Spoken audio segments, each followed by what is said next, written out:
নতুন কিছু শুনতে চান?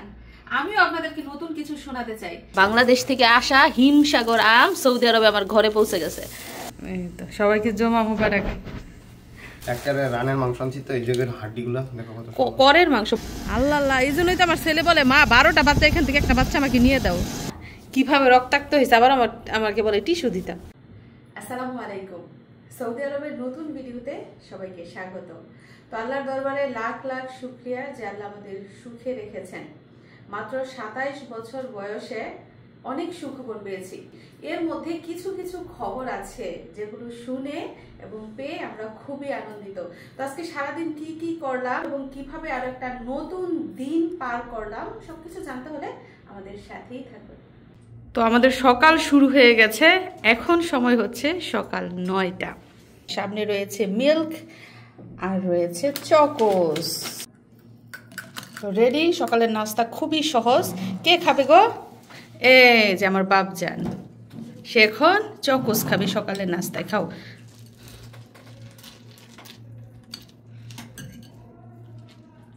বিসমিল্লাহ। Yummy yummy. দেখছেন বাবা ছেলের একই অবস্থা, খাবার মজা হইলে খাবার সময় কথা বলতে হয় না। তো সকাল সকাল আমি দিন শুরু করছি একটা খেজুর দিয়ে। এই খেজুরগুলো এত ভালো লাগে কারণ হচ্ছে খুবই নরম। বিসমিল্লাহ। তো মিশারির আপু দেখেন সকাল সকাল দাম্মাম থেকে কি নিয়ে আসছে, গেছে কাজে, তো কাজ থেকে আসার সময় এগুলো নিয়ে আসছে। কি আনছো আমার জন্য? আমার জন্য কি আনলা? হিমসাগর আম, দেশি আম, হিমসাগর। হিমসাগর আম? দেখি আমরা হিমসাগর আম কেমন। কালার নাই কিন্তু সুস্বাদু বলে। আচ্ছা আচ্ছা, একবারে গাছ থেকে বাইরে আনছে, তাজা। গাছ থেকে বাইরে আনছে। দেখো তুমি তাজা। তো সজনে ডাঁটা এনেছে ডাল দিয়ে খাওয়ার জন্য। একটা খাইয়ে দেখা হবে। আগে খেয়ে দেখলাম। আচ্ছা আগে ফেরত দিমু মিষ্টি। আচ্ছা বইলা আনছো, মিষ্টি না হলে ফেরত দিবা? হ্যাঁ। বিসমিল্লাহির রহমানির রহিম। চলুন দেখি। বাংলাদেশ থেকে আসছে নি? বাংলাদেশ থেকে। বাংলাদেশ থেকে আসা হিমসাগর আম সৌদি আরবে আমার ঘরে পৌঁছে গেছে। মাশাআল্লাহ, গ্রান কি দেখছো নি? মানে ফুয়া দিলে যে একটা গ্রান বেরোয় না, ওইরকম। সে সুন্দর। আমের মধ্যে মনে হয় মাংস বেশি হইব না? আঁশ নাই বলে। আঁশ নাই, বড়া ছোট হইতে পারে। এই যে দেখেন হিমসাগর আম নিয়ে আসছে। হাড়ি ভাঙা আম আছে, ল্যাংড়া, ফজলি। ফজলি মনে এখনো বেরোয় নাই। সুলমনি ছিল। বিসমিল্লাহ, দেখি। চামড়া দি পাতলা। ওহো হো হো, চামড়া একদম পাতলা। কিভাবে সুলমনি? তো আমটা সিলা হচ্ছে, টাটকা আম। দেখি আমরা ভিতরে। উপরে কাঁচা, ভিতরে দেখো কি এরকম। ওয়াও, ভিতরে দেখছেন আগুনের মতো। এখন ছোলা হইতাছে। হ্যাঁ, মানে হাতে সিলা খাইলে আমার যে একটা টেস্ট। ধরো দেখি, খাই দেখো দেখি কিরকম। দেখেন আমারে খাওয়ানোর জন্য পাগল হয়ে গেছে। বিসমিল্লাহ। কড়া মিষ্টি, কড়া। ক্ষীরমোহন কইছি না, ক্ষীরমোহনের থেকে বেশি মিষ্টি। রস কি এত সুন্দর আম। কত কালার নাই অথচ মিষ্টি। 20 রিয়াল কিলো, মানে 600 টাকা কেজি। কেজি 600 টাকা কেজি। এই যে দেখেন আমটা একদম চারটা পুইটা তারপর খাইলাম। এটা মিশারির জন্য এক ফেভারিট আম। খালি এই যে চিপা এদিকটা ছিদ্র করে টান দিব, জুসের মতন বিকে দেব। আর কি আম এগুলো? হ্যাঁ, এটা কি? গরুর মাংস আনছি। গরুর মাংস নিয়ে আসছে। গরুর ফায়ার গোসা লেগে বসে। গোসা গোসা গোটা বলতে ম্যাক্সনি রান। ক্যালসিয়াম আছে এটার ভিতরে, ক্যালসিয়াম। তো এখানে তো অনেক মাংস দেখা যাইতেছে। কয় কেজি আনলা? 5 কেজি। তো 5 কেজি গরুর মাংস নিয়ে আসছে, সাথে পেঁয়াজ দেখা যাইতেছে, সজনে ডাঁটা আর আম। সকাল সকাল কাজে গিয়ে এগুলো নিয়ে আসছো? 3 দিন ধরে বলতেছে। 3 দিন ধরে বলতেছে আম খাবো। আম তো আমার ঘরে সব সময় থাকে, হয় কাঁচা আম নয় পাকা আম। 5 কেজি আম আনো। 5 কেজি আম? 100 রিয়াল নিছি। আচ্ছা, তো কাঁঠাল থেকে আম সস্তা না? তো কুরবানি দিয়েছি খাসির মাংস, আর আজকে উনি গরুর মাংস নিয়ে এসেছেন বাজার থেকে, ফ্রেশ মাংস। তো কিছু রান্না করব আর বাকি মাংস ফ্রিজেই রেখে দিব। ভাবছি যে তরতাজা মাংস এনেছে, আজকেই রান্না করে দেই। আর যেহেতু আজকে শুক্রবার, তো সবাই চলে যাবে জুমার নামাজে, তাদেরকে নামাজে পাঠিয়ে দিয়ে তারপর আমি রান্নাটা সারবো। তো পুরো ভিডিওটা দেখতে থাকুন। দেখেন সৌদি আরবের গরুর মাংস কেমন স্বচ্ছ আর বাংলাদেশের গরুর মাংস কেমন স্বচ্ছ, পার্থক্যটা দেখেন। পার্থক্য কিছুই না, দেখো এটা কত সুন্দর মাংস। মাংসগুলো তো ফ্রেশই লাগতেছে, কিন্তু দুঃখের বিষয় হয়েছে আমি দেশের মাংস খাই না, আমার কাছে কেমন জানি শক শক লাগে। একেবারে রানের মাংস আনছি তো, এই জায়গার হাড্ডিগুলো দেখো কত করের মাংস, মানে মাংস কিন্তু একদম এক নিয়ে আসছে, মানে আধা রান।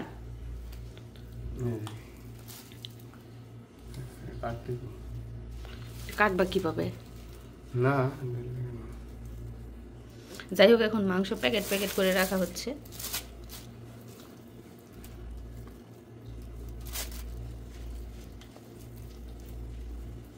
অনেক সুন্দর গো মাংসগুলো, কিন্তু আমি খাই না। আর এই সাইড দিয়ে আপনাদেরকে একটা জিনিস দেখাই, সেটা হচ্ছে এই যে দেখুন, আমরা বালতি ভরে ভরে পানি রেখে দিয়েছি। এই দেশে এত পরিমাণ গরম যে এই পানিও একদম গরম আগুনের মতো হয়ে থাকে, এজন্য আগে ভাগেই বালতি ভরে রেখে দেই, যাতে করে গোসল করার সময় কিংবা পানি ব্যবহার করার সময় ঠান্ডা পানি ব্যবহার করতে পারি, নয়তো আবার বরফ মিশিয়ে তারপর গোসল করতে হয়। মিশারি কোথায়? মিশারির বলটা এখন আলমারির উপরে কি করে? বাবা পড়া শেষ হয়েছে? কি পড়েছে এতক্ষণ? English, grammar, science exam preparation. ও মা, সায়েন্স এক্সাম প্রিপারেশন করতেছো? তুমি বাংলাদেশে কি এক্সাম দিবা? মাশাআল্লাহ। আজকে কি রান্না হবে বলেন তো? এদিকটায় দেখা যাচ্ছে পেঁয়াজ, কাঁচামরিচ, টমেটো এবং গরম মশলা দেয়া। ওহো, মাংস রান্না হবে। দেখুন লাল টকটকে মাংস।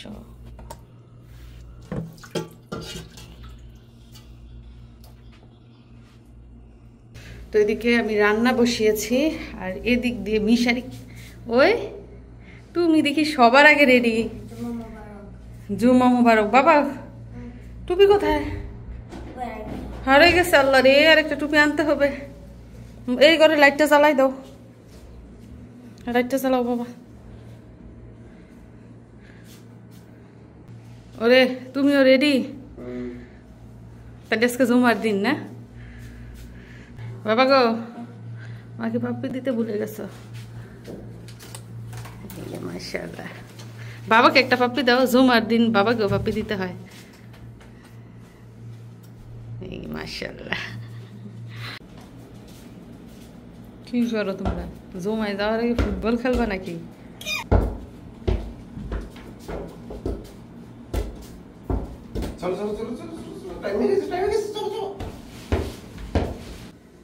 কি ব্যাপার, তোদের এতক্ষণ লাগে নামাজ রেডি হইতে?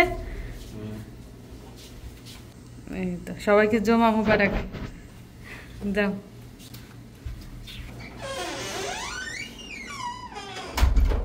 তো মাংস কাটাকাটি ধোয়া দাইয়ের পরে রান্নাবান্না কিন্তু শুরু হয়ে গেছে। এরই মধ্যে মাংস কষানো কিন্তু হয়ে গেছে। মিশারির আব্বু বলেছে উনি নাকি করের মাংস এনেছে। করের বলতে কি বলে এটাকে? পায়ের গোছার মাংস। এটার ভিতরে কিন্তু অনেক সুন্দর ক্যালসিয়াম। আর এদিক দিয়ে বরাবরের মতোই মাংসের সাথে ডাল রান্না করছি, মসুরের ডাল। আজকে একটু সাজনা দিব, এই যে দেখেন সজনে ডাটা।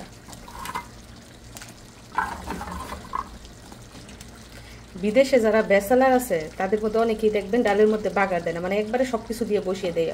রসুন আস্তে আস্তে রসুন দেয়, ধনেপাতা দেয়, সবকিছু দিয়ে দেয় আর বাগার দেয় না। কিন্তু আমি সবসময় আবার ডালের মধ্যে বাগার দিই। তো সাজনাগুলো সিদ্ধ হোক, একটু পরে বাগার দিব।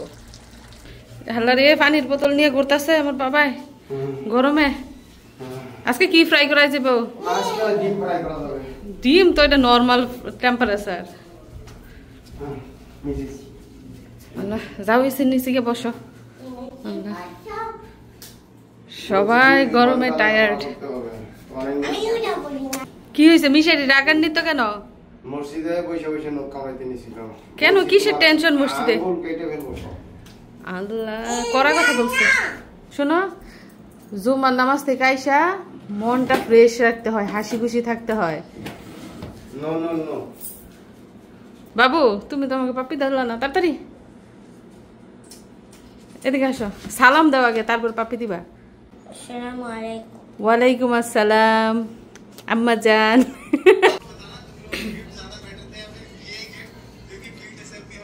আজকে দুপুরের খাওয়া দাওয়া একটু দেরি হয়ে গেছে, রান্না করতে দেরি হয়েছে। মিশারি খাচ্ছে বিরিয়ানি, মিশারির মামা খাচ্ছে ভাত।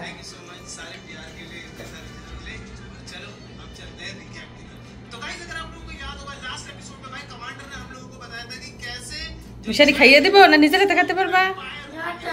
নিজের হাতে, ভেরি গুড।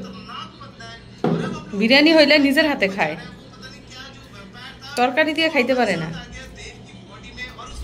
তো মিশারির আপু খেতে বসেছে, আমি বসে বসে ওনার খাওয়া দেখছি, কারণ আমি সৌদি আরবের গরুর মাংস খাই না। তো এই যে টুকরাটা এত মজার মনে হচ্ছে দেখে, তো উনি ওনার খাওয়া দেখলে আমার তৃপ্তি মিটে যাবে, এর জন্য আমি বসে বসে দেখতেছি। উনি আমাকে বলতেছে এই হাড়টা নাকি বেশি মজা হবে, এর জন্য এটা সাইডে রেখে দিয়েছে, এটা নাকি সবার লাস্টে খাবে। তোমার কাছে কোন দেশের মাংস বেশি স্বাদ লাগে? বাংলাদেশের। অস্ট্রেলিয়ান গরুর মাংসের মধ্যে শুধু মাংস না, হাড় কম। তো এখন উনি ওনার এই প্রিয় হাড়টা খাবে। এই মাংস সিদ্ধ হয়েছে না সুন্দর হইয়া?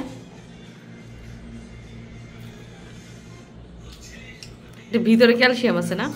ওয়াও, গেছে গা চুমুক দিছে আর মুখের ভিতর ঢুকে গেছে। এইটা কিন্তু মজা লাগে, মানে হাড়ের ভিতরের যে ক্যালসিয়াম থাকে ওইটাই বেশি স্বাদ না? যাক আলহামদুলিল্লাহ, আজকে পেট ভরে খাইছো না? কি পুরনো খবর শুনতে শুনতে অবক্ত হয়ে গেছেন? নতুন কিছু শুনতে চান? আমিও আপনাদেরকে নতুন কিছু শোনাতে চাই, কিন্তু এখনো সময় হয় নাই। সময় হলে সবাইকেই জানাবো যে নতুন খবরটা আসলে কি, সুখবরটা আসলে কি। যেহেতু কয়েকদিন পর দেশে যাচ্ছি, সুখবরটা কিন্তু আপনাদের খুব তাড়াতাড়ি জানাবো। ও বাবা, কোথায় যাও? পার্কে যাবা তুমি? তো এখন সময় হচ্ছে বিকেল 4:45। মিশারি বের হয়েছে পার্কের উদ্দেশ্যে, সাথে সাথে আমাকেও যেতে হবে, ও একা যেতে পারবে না। তো অনেক দিন পরে রাস্তার মধ্যে বের হলাম, আর বাইরে এত গরম, মনে হচ্ছে কেউ বুঝি আগুন লাগিয়ে দিয়েছে শরীরে, এত তাপ। শুধু যে দিন বলে তাপ তা কিন্তু না, রাতেও প্রচুর গরম আর তাপ থাকে। তো এই বাড়িগুলো এতদিন পুরনো ছিল, এগুলা রং করা হয়েছে, রং করে একদম নতুন বানিয়ে ফেলা হয়েছে।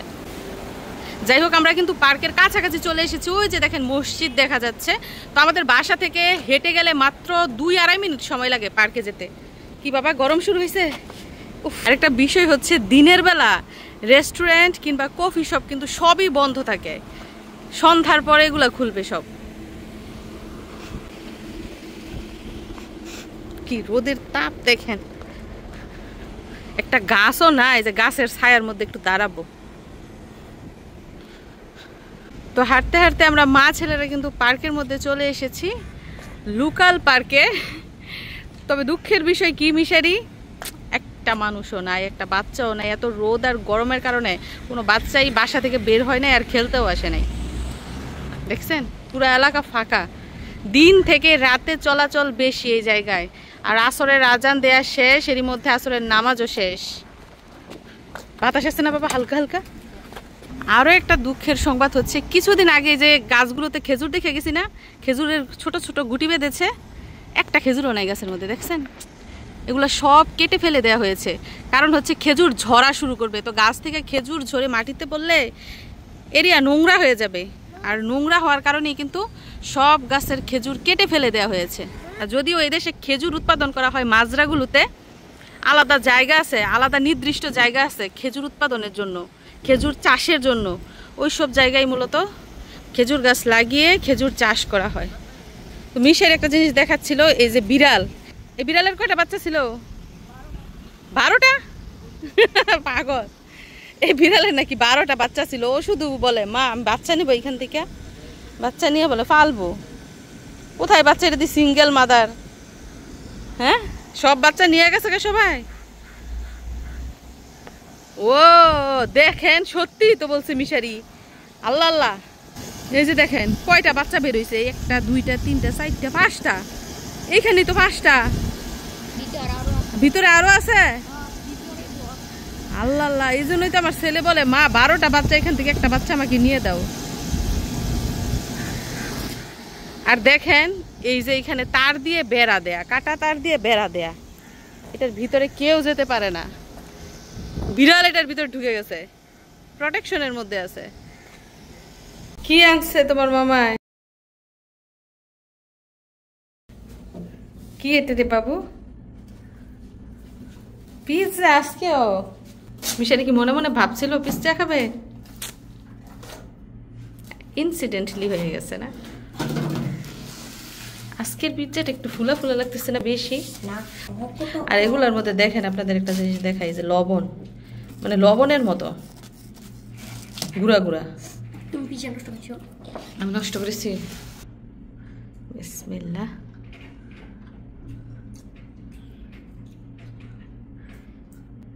টেস্টি কেমন? খাবার কোনো কথা বলতে না। খাওয়ার সময় কথা বলতে নাই। ওই দিনকারটা বেশি মজা ছিল না আজকেরটা? দেখেন অবস্থা, একজনের নখ কাটতে গিয়া কিভাবে রক্তাক্ত হয়েছে, আবার আমাকে বলে টিস্যু দিতাম। টিস্যু একটু দিতাম না, তোমার এভাবে নখ কাটতে হইবে কেন? বগড়ায় বগড়ায় নখ কিন্তু নাই হাতে, এরপর এই যে ব্লেড নিছে এরকম করে নখ কাটে একদম চামড়া সহ কাটে গেছে, রক্ত বেরোইতেছে, এরপরও কাটতেছে। সে কিরকম করে? কি বলছিল? নখ না থাকলে এগুলো কই থেকে আইছে না? কেমন সুন্দর করে বসে বসে নখ কাটতেছে আর রক্ত বের করতেছে হাত দিয়া। মিশারি, এ দেখা যা তোমার বাবা হাত কাটছে। কাজ করতেছ? দেখি কি কাজটা করে। কোথায়? ওরে আল্লাহ রে, কাজের লোকের অভাব নাই। এই টেবিল মুছে দেখেন, ফ্যান দিয়া টেবিল শুকাইতেছে। বাবা রে বাবা, এগুলা তো দামি কাজ, দামি। এই দামি কাজের দরকার নাই আমার। কথা বলা রক্ত আছে একটু চিমটি পরিমাণে বাড়ছে। এক সিমটি কাটছে, এতগুলো রক্ত বেরোইছে। আর যাদের বড় বড় অপারেশন হয় তাদের কি অবস্থা হয়? রক্ত পড়া তো থামতেছে না। তুমি এরকম করো কেন? মানে প্রায় সময়ই ব্লেড দিয়ে নখ কাটতে গেলে ওর হাত কাটবই। এখন হলো ব্যান্ডেজ করে রাখছে। দুঃখের মাঝে হাসি পায়। কতগুলা নখ বলে হাতের মাঝে? নখ না এগুলা, তুমি খাইলি শুধু চামড়াগুলা কাটছ। নখ কাটছো বুঝি? তোমার হাতে নখ আছে? ওরে ওরে, বড় বড় নখ। তো বন্ধুরা, এই হচ্ছে সৌদি আরবে আজকে আমাদের শুক্রবারের দিন। আনন্দ ফুর্তি তো ছিলই, সাথে ছিল কর্মব্যস্ততা। এর সাথে নতুন নতুন খবরাখবর পেয়ে এবং শুনে আমরা এতটাই খুশি যে আমাদের দিন কিভাবে চলে যায় আমরা বুঝতেও পারি না। তো আর মাত্র কিছুদিন হাতে বাকি আছে দেশে যাবার জন্য। তো আমরা কিন্তু গুছগাছ এর মধ্যে শুরু করে দিয়েছি, শপিং টপিং মোটামুটি করা শেষ হয়েছে। তো আগামী ভিডিওতে আপনারা জানতে পারবেন এবং দেখতে পারবেন নতুন কিছু। তো সবাইকে নতুন ভিডিও দেখার আমন্ত্রণ জানিয়ে আজকের মতো বিদায় নিচ্ছি।